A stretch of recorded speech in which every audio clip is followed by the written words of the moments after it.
Au nom du Père et du Fils et du Saint-Esprit, Amen. L'éveil de mon Père, bonjour.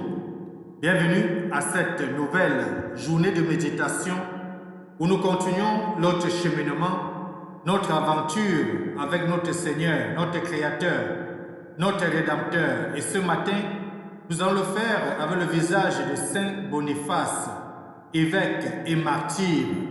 Saint Boniface est né vers 675 et très vite, il a été élevé par des bénédictins. Son enseignement et son ardeur à servir son Seigneur, à servir l'Église, va nous aider aujourd'hui à rester fidèles à notre tradition et à veiller sur l'Église que le Christ donne à notre disposition, dont lui-même est tête de cette Église au milieu de nous.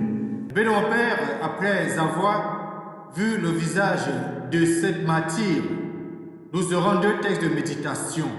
D'abord, la lecture de la deuxième lettre de Saint Paul apôtre à Timothée, à son fils spirituel Timothée, chapitre 3, les versets 10 à 17.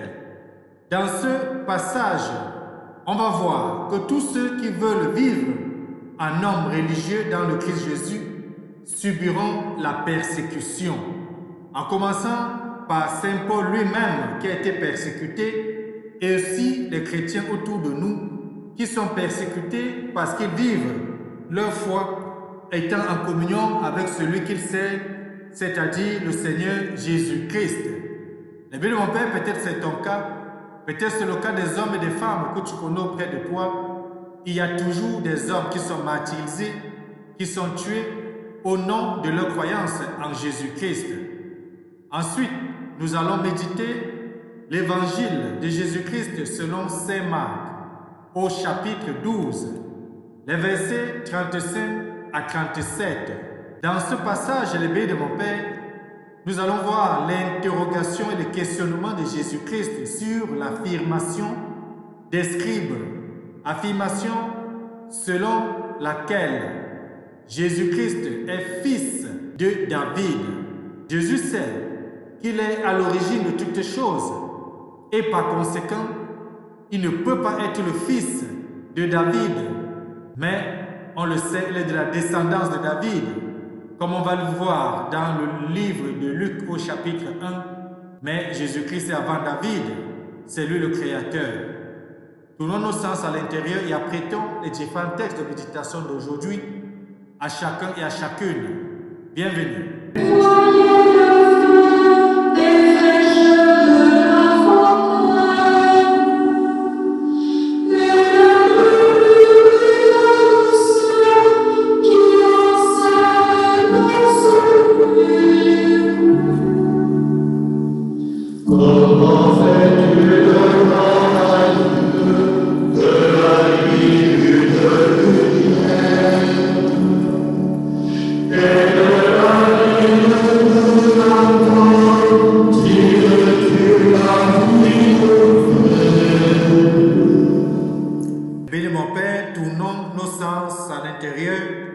Et prions ce matin avec l'intercession de Saint Boniface. Permets, Seigneur, qu'à l'intercession de Saint Boniface, nous puissions tenir sans défaillance et proclamer par toute notre vie la foi qu'il a lui-même enseignée et dont il sut témoigner dans le martyre. Nous t'avons prié par Jésus-Christ, ton Fils bien-aimé, notre Seigneur et notre Dieu, qui vit avec toi pour des siècles et des siècles.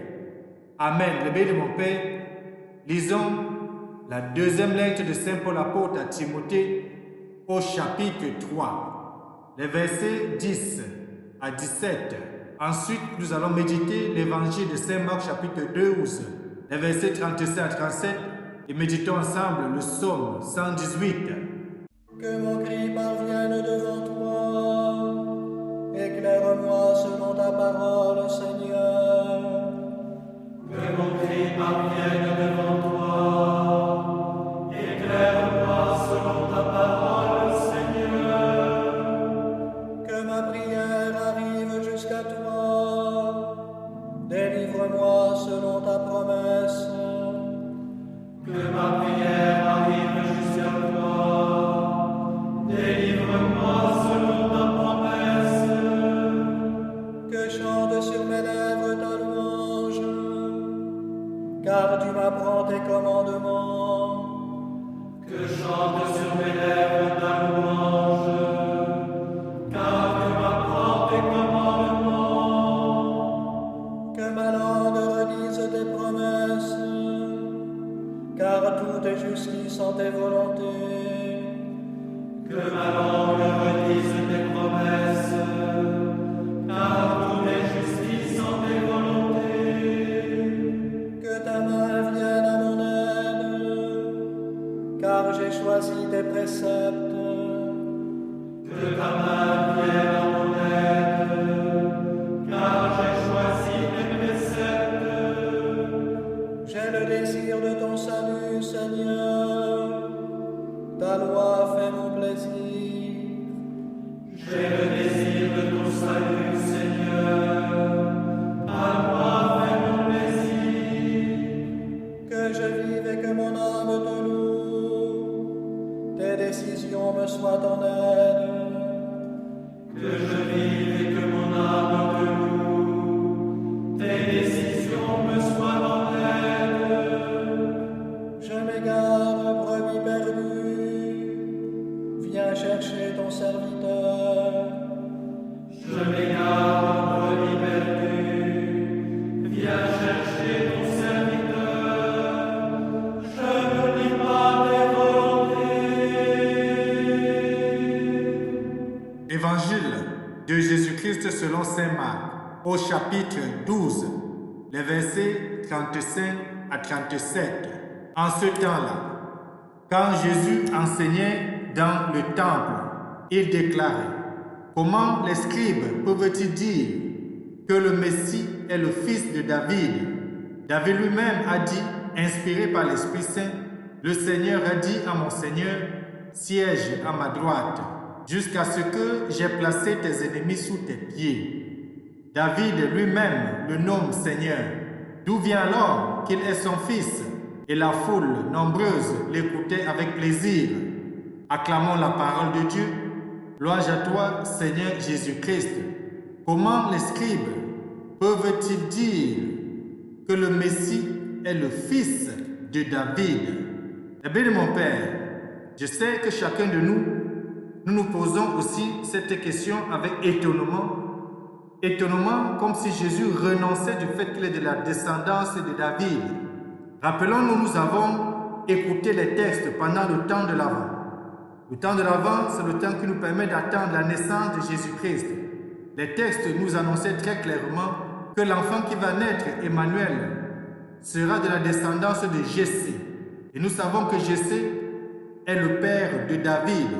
Il avait été promis très clairement à David que naîtra le Sauveur de sa descendance et sa royauté, son royaume n'aura pas de fin. Nous pouvons, à partir de là, mieux comprendre aussi la réaction de la mère des deux fils de Zébédée qui s'était rapprochée de Jésus, lui avait dit: Seigneur, commande que dans ton royaume, mes fils siègent l'un à ta droite et l'autre à ta gauche. Eh bien, mon Père, il faut le dire et le ressouligner, cette proximité de Dieu est la riche béatitude et voire même le summum de la gloire et de la vraie gloire.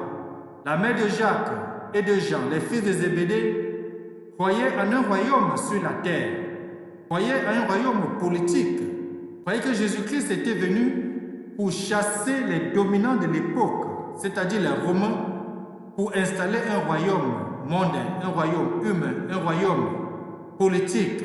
Mais on le sait, la tradition judéo-chrétienne donne à cette proximité un sens plutôt spirituel, un sens élevé de la haute spiritualité. C'est pourquoi Jésus a remis les choses à leur place. Et si nous nous rappelons les biens de mon Père, la réponse de Jésus à la femme de Zébédée, il va dire, peuvent-ils boire la coupe que je vais boire? Et sur sa réponse positive, Jésus enchaîne, ils boiront à ma coupe. Mais quant à siéger à ma droite ou à ma gauche, cela ne dépend pas de moi et ne sera donné qu'à ceux à qui cela est réservé. On peut comprendre qu'auprès de Jésus, chacun de nous, nous avons une place réservée. Et chacun ne peut occuper que la place que le Seigneur l'accorde. Chacun ne peut être que ce que le Seigneur a prévu pour lui et non autre chose. La droite du Père est réservée au Fils et la droite du Fils est réservée aussi. Jésus, Fils de Dieu, toi tu es assis à la droite du Père. Prends pitié de nous, nous pouvons le dire. Et nous pouvons aujourd'hui affirmer avec force, avec foi, avec certitude que Jésus-Christ est assis à la droite de son Père. D'ailleurs, c'est ce que nous disons tous les jours lorsque nous récitons le credo, le je crois en Dieu le Père Tout-Puissant, notre profession de foi. Et nous disons toujours que nous croyons en Jésus-Christ qui est assis à la droite du Père Tout-Puissant. Cela nous renvoie au texte de Actes des Apôtres où Étienne, avant de mourir lors de sa lapidation, va lever les yeux et va bien voir Jésus-Christ assis à la droite de Dieu, le Père Tout-Puissant. Oui, les bénis de mon Père.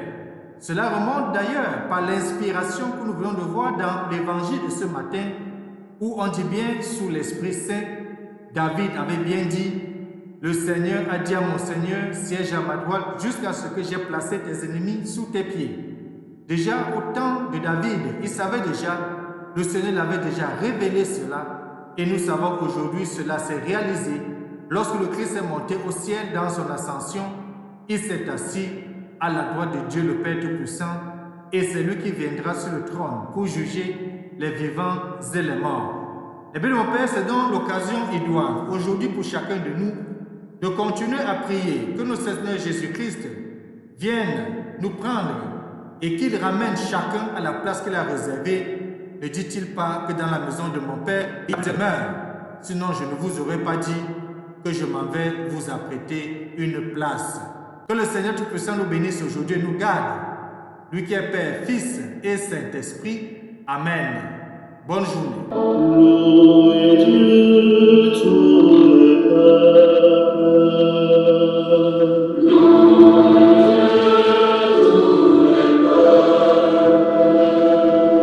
Chantez sa grande gloire.